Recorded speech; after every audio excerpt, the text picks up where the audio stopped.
Welcome to our PSOP seminar for the week.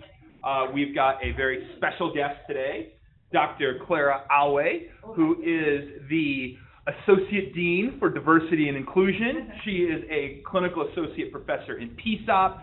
She is the Director of the Urban Health Program. Dr. Okorie-Awe she has 2 doctorates. She got her doctorate in education from Northern Illinois University and her PhD from the University of Urbana-Champaign. And she's going to talk to us today about some of the work she's done around cultural awareness with the college students. Okay, thank you.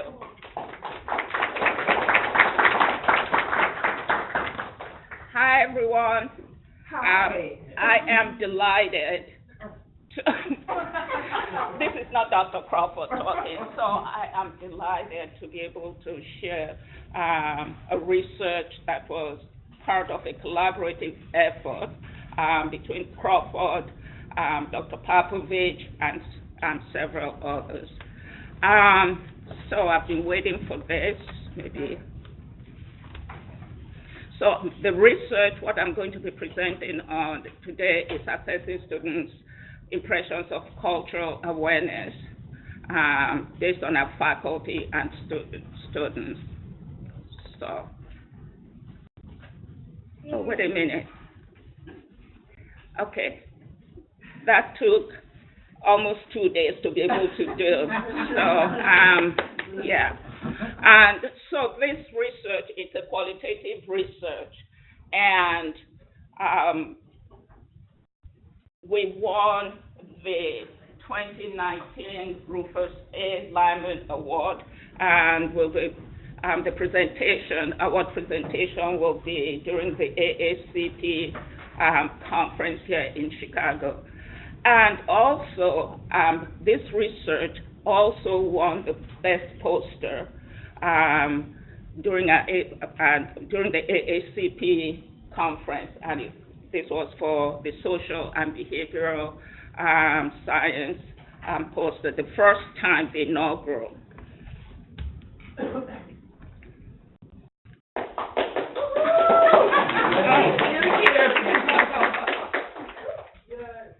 Sorry.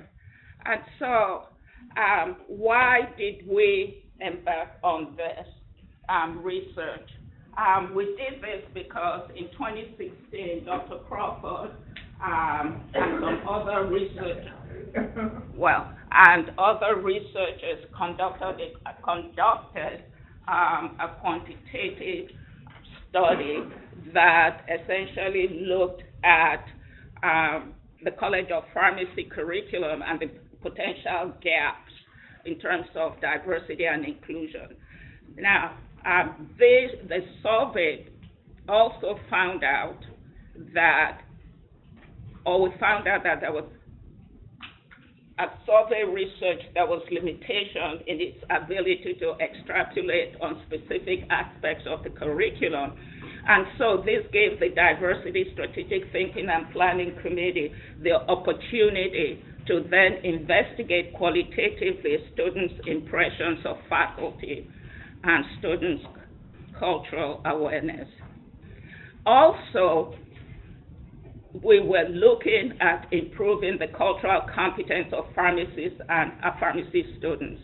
At least at that time, to the best of our knowledge, there was no known investigation of pharmacy students based on their impressions of their basic faculty, applied science, and clinical faculty members on cultural competence. So initially, when I first started, I talked about the collaborative effort. What I meant by that was we have a group of distinguished faculty members like Dr. Crawford, Dr. Popovich, that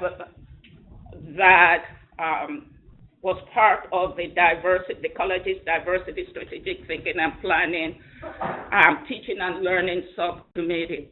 And so we decided to embark on this study, and the objective was to determine pharmacy students' impressions of their faculty interactions with diverse student and patient population.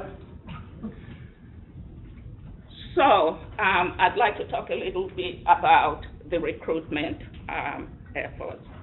So what we did was, under the leadership of Dr. Nick Popovich, we sent out email information to all our students, Chicago, Rockford, about the research, and also to ask for volunteer participants. And so for those students that agreed to serve as volunteer participants, Dr. Popovich sent them a form, informed consent, for them to fill out and put in an envelope and put in his mailbox. Because you see, with the researchers did not want to have any biases in terms of, identifying the students. So it was all done anonymously. And so when it was completed, Dr. Popovich then sent the completed forms to participate in the study to an external facilitator. And so the external facilitator is a well-known, experienced, I would say qualitative focus group faculty in the School of Applied Health Sciences, Dr. Balthazar. And so we did that also because, again, we didn't want biases from any of the investigators here. And so once the emails of the students were sent to Dr. Balthazar, he directly contacted those students and, set up the different dates and time for the focus group interview. The focus group interview was also not held within the college.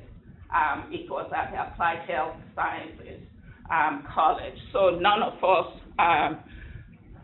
knew the students that were participating.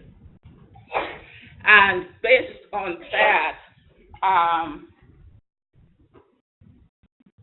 we had some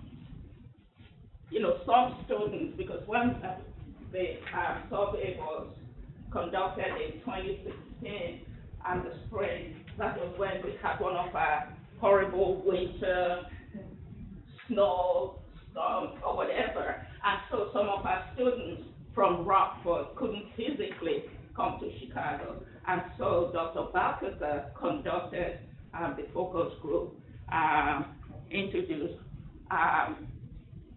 by phone with the students. And so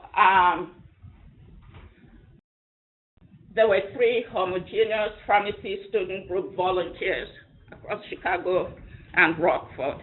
And for the interview, we combined P1 and P2 students because we felt that they had least exposure to faculty. And, P3s and P4s were, individually interviewed, or collectively interviewed, but separately.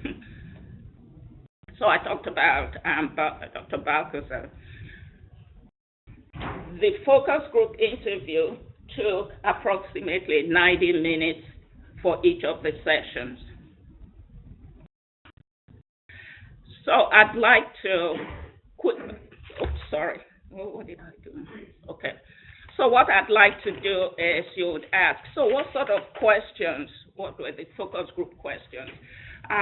We designed the questions so as to, since it was open-ended question and a qualitative study, to allow us, through the student responses, to get rich data, detailed data, and also for us to be able to identify any social and cultural student phenomena in terms of that emerge from the responses, and also to provide us with better understanding of attitudes, values, and beliefs. These are areas or attributes, if you will, that it's not really observable or apparent when you observe interactions. And so if I can see, so what we did in terms of the questions, it's like, first, we wanted the students to define what diversity meant to them. Because I have, if you ask me, define diversity, I have my own realities in terms of that. And so we didn't want to assume that all students have the same definition. So we did ask for the students to share what they thought diversity meant. And then we had a series of questions. Do you think faculty treat all students with respect, regardless of their background? Have you ever felt singled out because of your culture or background? Such questions. The qualitative research, we used constructive epistemology. Big word. And so, what does that mean? In social science, it's in an interpretative framework that we use in social science that essentially recognizes that, experiences are socially constructed. And also, my reality, like I said, the meaning of my reality could be that's different.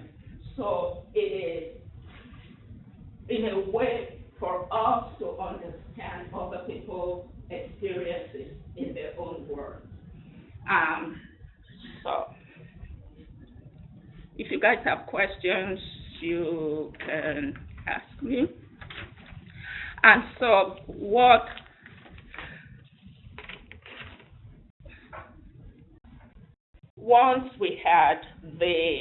Dr. Balthazar sent us the transcript.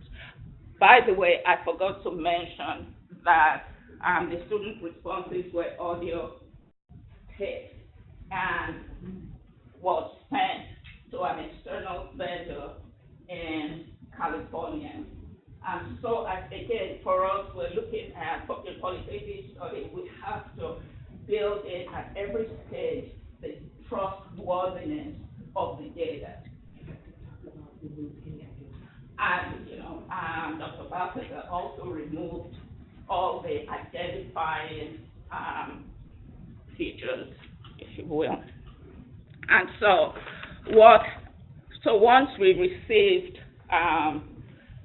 the transcript from Dr. Balthazar, what then happened was that for the group, we had 3 analytic teams, Dr. Popovich, myself, and Dr. Crawford.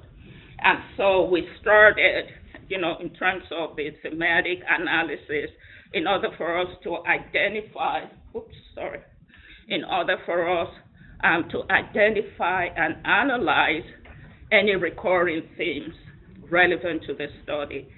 We had 84 pages of transcript, which we actually did manually. Some people were, it's like, don't you guys have money to buy qualitative software? It's like, no, we want to do it manually. So, which was what we did. And so, during the initial coding, we met several times. We had, when we met initially, in terms of the coding, it was like way off for each of the analytic team members.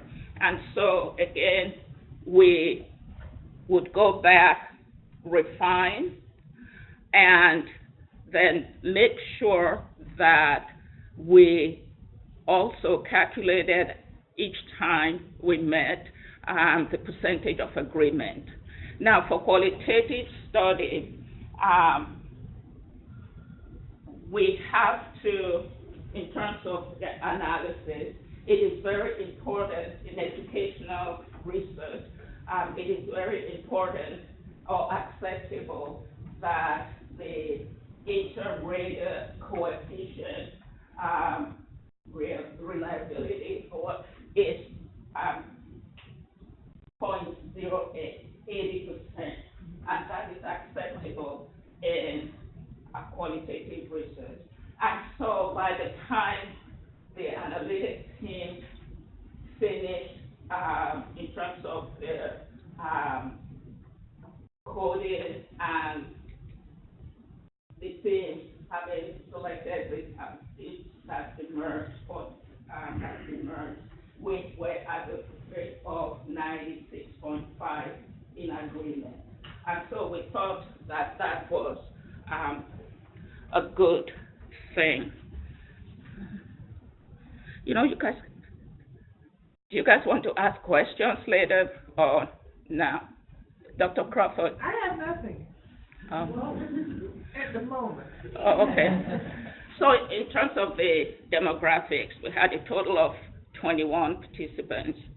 And again, I go back to, we had more than 21, but the folks in Rockford, because of the weather at that time, didn't show, and just a few agreed to do the phone interview.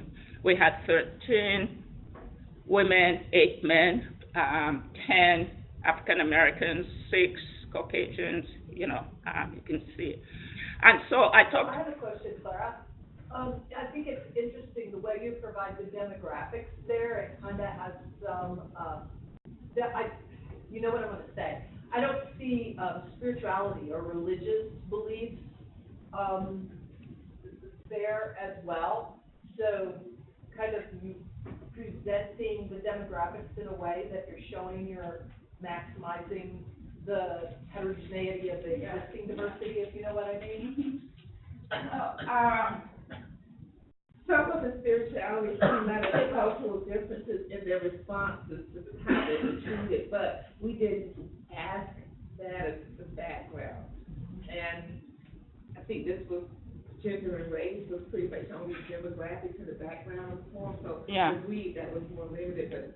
But obviously this proportion, if I may, it's not a proportion of this College of Pharmacy. Right. I'm going to speak to that too. So those who expressed interest, it meant something to them.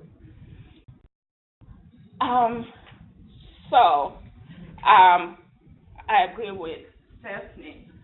Again, I think that I will talk about that in terms of, part of the rigors for the data analysis.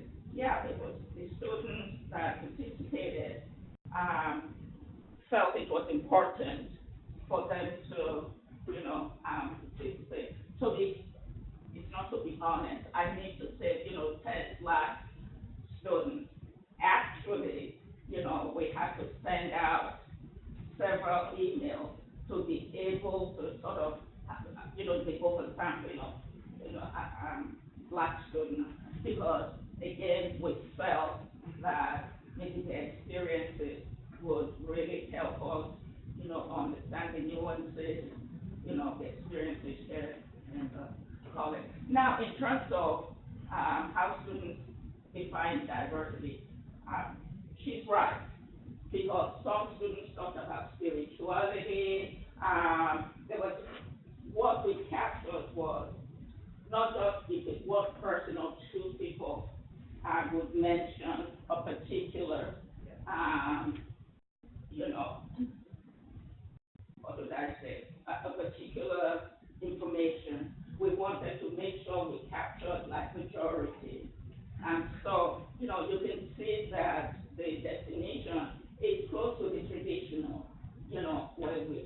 However, what came out was that we weren't expecting, I don't know if I put it here, no, was students looked at work. Students, they felt some students don't work while in college, and then others work. and they looked at it as diversity. They also looked at, for those students that did have a job, you know, it was important to see which ones were working as pharmacy technicians or, you know, in other areas. So that was really important, and something we didn't capture, even though some mentioned, you know, some of our students have children, and some don't. So these were, you know, areas they mentioned as what we, you know, this is here because this was like the general. And if I could add, the ones who did not work as pharmacy technicians felt like they looked down on them if they did not work as a pharmacy technician. So that was interesting. Yeah. So now I talked about how we arrived at the four emergent themes through based on the figure 1 that I showed you, the flow of how we arrived at that.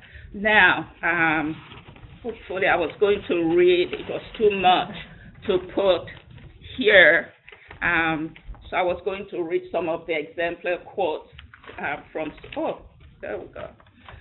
students. So for the first one, awareness or lack of awareness of cultural diversity among faculty members.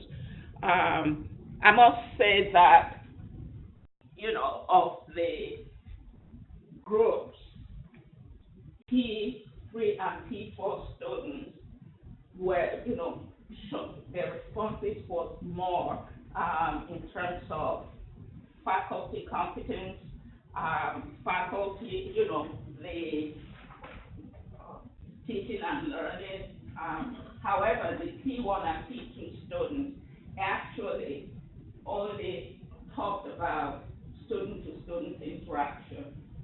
So, for instance, I'll read you one. It says, some of our professors, they'll give out examples during class in case specification of somebody they may have worked with.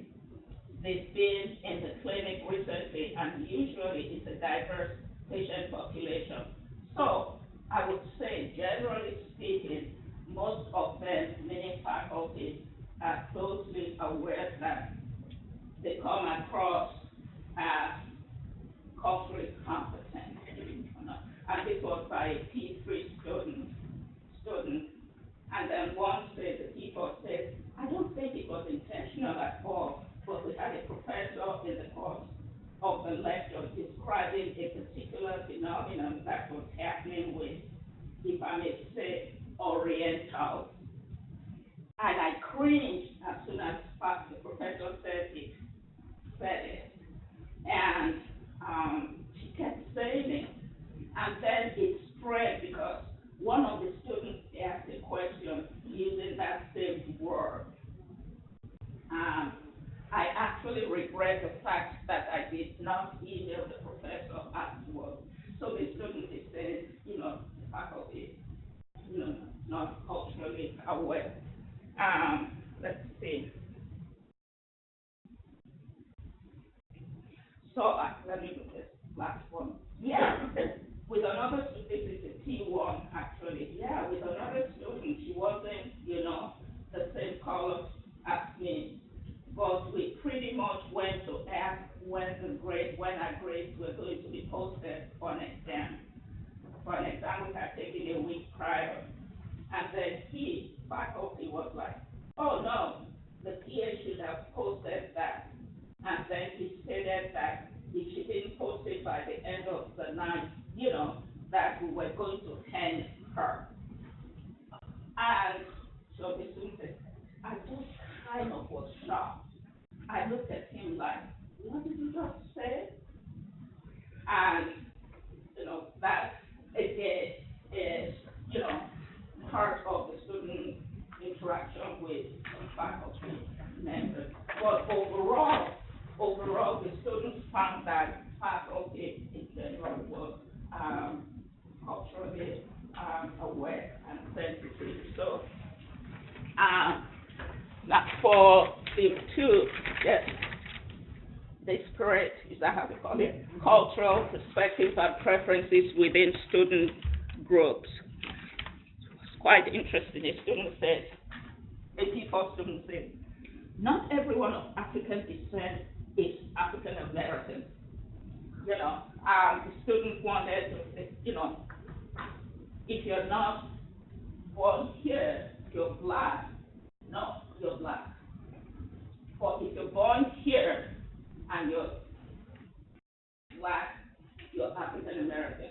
And so this student feels that faculty love all black students as African American, and that's, you know, for them this P4 students. I need to give a shout out. So I think it was some faculty members here. In social behavioral pharmacy course, we were talking. People had sort of lumped all white people like in this one thing, and I was like, there's a bunch of subcultures depending on your upbringing, even for white folks, you know. And this student P4 was saying, you know, we're all white folks, but we have subcultures, and people kind of shut me down on that one. It's a true story. So I don't know, you know, faculty here. But the good thing is, as part of the overall. So Pakistan one, can you do that with The Pakistan. Okay. Oh, the Muslim? Yeah. Oh, Maybe. okay. Yeah. So that's another thing for. Not everyone likes to express, likes to. Please note that to maintain the integrity of this, we verbally wrote exactly how the students expressed this. And not everyone likes to dress in the same way, and it just brings up a lot of challenges. I'm Saudi, Middle Eastern / Arab / Muslim student. Like, what is the preferred term? Like, I know people who have studied, but they don't like anyone calling them Muslim. So it's a challenge, and it's very important to ask how they like to be addressed ahead of time. So was that the one you were talking about? No, it was one, I mean, I like that one, it was one. Don't forget we pulled just some. Yeah. It was one, essentially was saying, faculty, and again, we had, Fabricia Baptizon had pulled it out of, you know, one of the quotes Clara said was, it might not be intentional, but every time we were saying was that anything, they always said, I don't think they meant it. But if you do it, but one of them was saying, faculty confused anyone from the Middle East or Muslim countries, and they were saying, like, calling you Pakistan, if I have them right, I said, come on, whichever one said 10 hours away. It's like, don't try to put us all together. Yeah, so, yeah. And, you know, there is another, we didn't put it in our research paper because. Yeah. Quick side question. For the Arab students, do they get categorized Caucasian or Asian? You mean in the study? If they were in study, yeah. I was Caucasian. Okay. It's self-reported though, right? Yeah. Yeah, it is. Yeah, it is. We didn't. There was one that even I cringed when I read it. You know, again, in terms of faculty, lack of awareness of cultural competence was another student, Asian student, was referred to as compound cheating. A faculty member, you know. Yeah, and so these are, but the interesting thing, I have to say, the interesting thing, just like the student that, you know, faculty said oriental, you know, no one said anything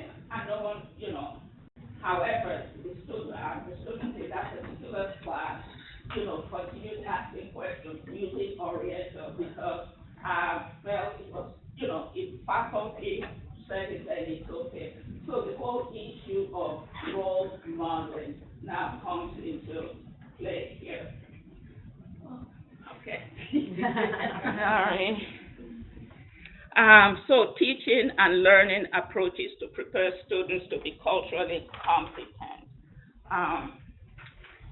So majority of the focus group participants, P4 students, and actually P3 students, felt that even though faculty have the content, the knowledge, didactically, there was, they didn't have issues with that. And they felt, however, that, it still didn't prepare them, it's all theoretical, it didn't prepare them to be able to practice in a multicultural society. So when I saw this, I went back to a research I read,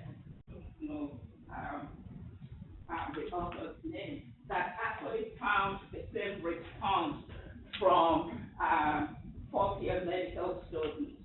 It's that, the fourth year, they still didn't feel confident to practice in a multicultural society. Let me read. So, like the PC says, I don't think they prepare you to practice in a multicultural environment. I think, like, from an education standpoint, they do like, treat Black patients with this, treat Hispanic patients with this, but they don't teach you how to interact with different cultures. And then another one, people say, I feel like the school is culturally aware, but they don't necessarily teach you how to be culturally aware. Does that make sense? It says, I feel like the school is culturally aware, but they don't necessarily teach you how to be culturally aware. So there was one here. But anyway, so those are, in general, students want faculty to, assist them, if you will, or teach them how to be culturally aware when they go out to serve diverse patient populations. And yeah. And so this P4 student says, was actually talking about therapeutics, and I think it's a shout out to pharmacy practice person. He says, from one of my therapeutic classes, we were learning about hormones, and we learned about different ways to interact with transgender people and how to talk specifically about that. Yeah, and it was really, really good because it incorporated the actual patient, the therapeutics of it, but also showed us how to interact with such patient population. So students like for faculty to bring real life patients. Do you have anything? I think it says we as a faculty teach the basics too often over and over without really applying it. And so they get like social behavior, they like a critical dialogue class that Dr. Owe does. Yeah. So let's see, the last thing, student group dynamics. And so I said earlier on, P1 students just really went to P1 volunteer participants just went to town with this because they said, one of them says, I overheard one white student say to another, I would rather die than work on the South Side. No offense. And so this was hearsay because the student is reporting she heard this conversation. So Dr. Owe, question for you. Do you, like, for instance, what if, who said that made that Actually, this is a P3, sorry. Okay. Because it's like I might share that same sentiment. Oh, you? So I'm thinking sort of like a racial thing, but like I wouldn't want to work on the south side or west side, I personally, if I didn't have to. So, I'm just being completely honest. The head. If your peers and balcony, but we understand. Yeah. Thank you for sharing that. Sure. I don't want to be Well, so another student, he once said, as an Asian American, I feel like even though we have an assignment, Asian Americans are always getting more assignments compared to others in the group. But we feel like Chinese or Asian Americans are more willing to take on more responsibility on doing their assignment. So when we divide the work, I feel like I get more work to do, but I don't want to argue. But I try to learn from it. So that's the key one. And another one said, well, the issue really is with our classmates and not the professors. I feel like it's more like a cliquish thing in the college. If you're not on my clique, I cannot talk with you. I cannot do anything with you. I remember my ICTE, we were divided into a group of two, like we just chose a partner. So the one time I had to work with somebody else, she was white. I would give a suggestion, let's try and do this. My, classmate would say, I don't think it's right, let's do it this way. And I found out later that she said, oh, I think she's right, meaning talking with someone else, that the suggestion the other student gave that she said no was actually right. And for this student continued, I didn't want to have to fight for points because they feel because you're black, you're a minority, you don't know anything. That's what I'm hearing is the ascription of intelligence here based on race. Okay. I'm surprised, Chris. So, the students gave some recommendations, and to integrate cultural awareness into therapeutic, social, and behavioral and experiential coursework. They need more practical application by bringing in actual patients. They want more personal stories or experiences from students. I think they were talking about the critical dialogue course here. Students want faculty and their peers to understand the dynamics within group, the cultural differences. Because you're black doesn't mean the other black folks, you all are, that you are monolithic when it comes to the cultural aspects of being black. Again, I mentioned that students said, the faculty, provided adequate theoretical knowledge.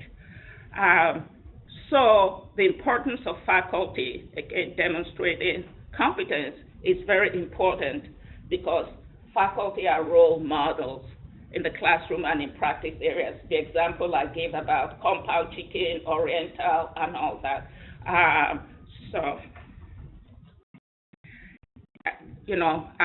Real more exposure to real life experiences in terms of, case narratives, simulations, to help students prepare to serve in diverse patient population.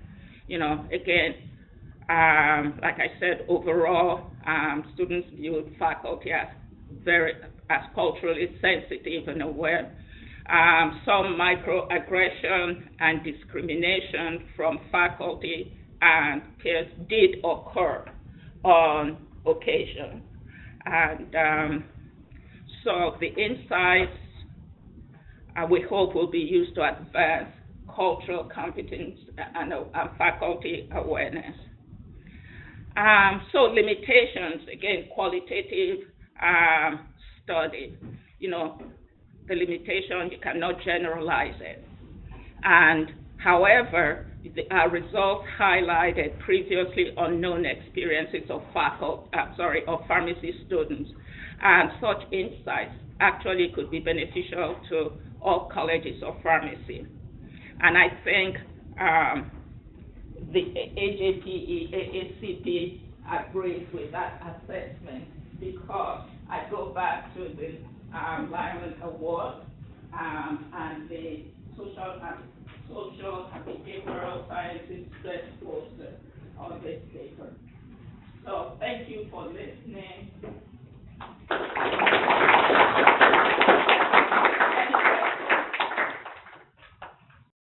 does UIC, the diversity of UIC student body, compare to other colleges and pharmacies in our peer group? And I have a question. And do our faculty, the race, ethnicity, and gender of our faculty, is our faculty representative of the student body? And I think the second one is like, no. No. Part of the recommendation, because I just chose from students of that, the importance of diversifying our faculty.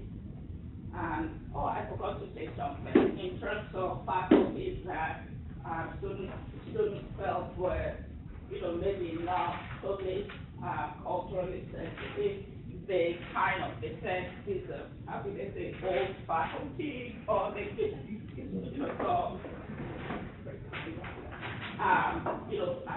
people that have been, faculty for so many years, and just couldn't, with the 21st century, just didn't want to be slow in catching up. But in terms of faculty, definitely, the makeup of our faculty is not representative of, the population in Chicago, or, And then how do we compare, how does UIC compare to other peer schools? in terms of faculty. Our diversity of our students? Good question, because Tiffany, if we look at it, can you help me out here? Because you don't. Well, just recently we looked at some data that was published by Diverse Issues in Higher Education, where they publicized top colleges of pharmacy. Well, colleges of pharmacy who graduate the most historically underrepresented students. And UIC College of Pharmacy was in the top 10 on that list. And that was just recently published.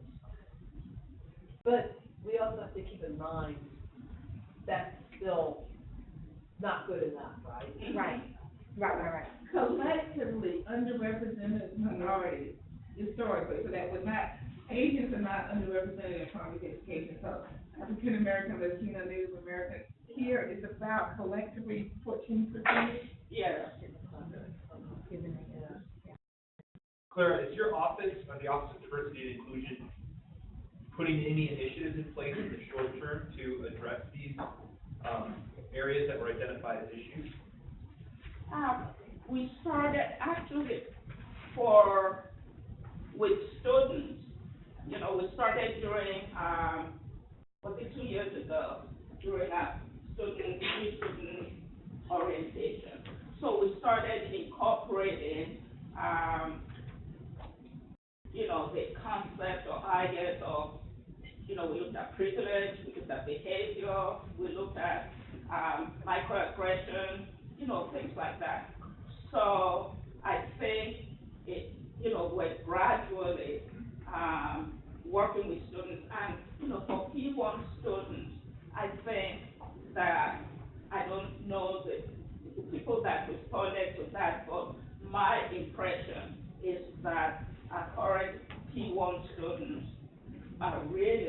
very, very attuned in terms of mutual respect for their classmates.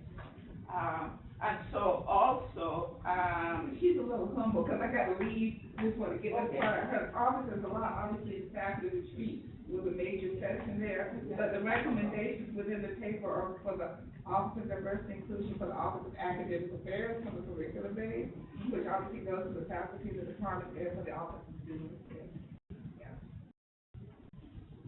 I gotta give one, I can't remember the quote, and it wasn't on one of these things, because the students are getting 84 pages, we just had to kind of see what it worked, because one of the recommendations was use of technology, for example, the, interpretation technology. Yeah. You guys might not know this machine, it's some kind of rolling machine, and the ambulatory from Ivan is his name, and they said a lot about Ivan, but remember the students, we just looked at the vernacular they use, and one was talking about patience, and he kept saying dues for the patient. And he was the bottom line is Ivan is always right, is patients don't want to wait for Ivan. And one of the quotes my favorite was, but it wouldn't let me put it in there, was saying dues, meaning the patient. Dude was talking about all this stuff, was talking about 30 minutes, and then Ivan just looked at the pharmacist and said, he's fine.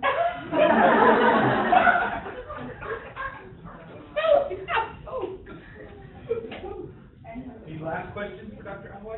I do have a question. So what does the optimally diverse student body look like? Should it be a representation of the city that the school is in, the region that it's in, the United States, or something even different than that? yeah. What we look at, I would say, like Chicago, because we look at the demographics of Chicago.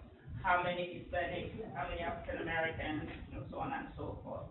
So I think for our school, what I would like to see would be that for us to reflect that number. I think I would say right now for the college we have a total of 15%, the total student population, 15%, underrepresented minorities, and I'm counting Hispanics, Blacks and Hispanics, because 15%. So ideally, what I would like to see is for us to, at least within the next 5 years, you have to benchmark. So within the next 5 years, I would like for us to be at 25%. Yeah. Okay. Thank you. Thank you.